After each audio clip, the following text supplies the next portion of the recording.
আজকে আপনাদের সাথে শেয়ার করব 7-8 বছর আগের পাওয়া একটা গিফট।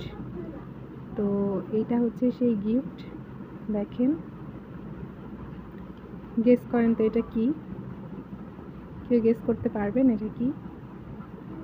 যদি গেস করতে পারেন এখনই কমেন্ট বক্সে কমেন্ট করে ফেলেন, আর না হলে আমি দেখিয়ে দিচ্ছি এটা কি।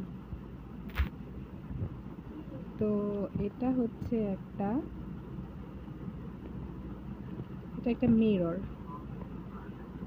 কেউ কি গেস করতে পেরেছিলেন এটা?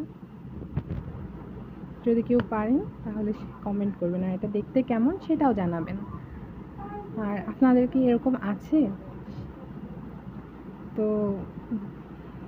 খুবই ভালো লাগছে এটা আপনাদের সাথে শেয়ার করতে পেরে, যে এত বছর আগের জিনিস 2018 সালের, সেটা এখনও আমার কাছে আছে আর খুব ভালো করেই আছে। ভালো থাকবেন সবাই, আল্লাহ হাফেজ।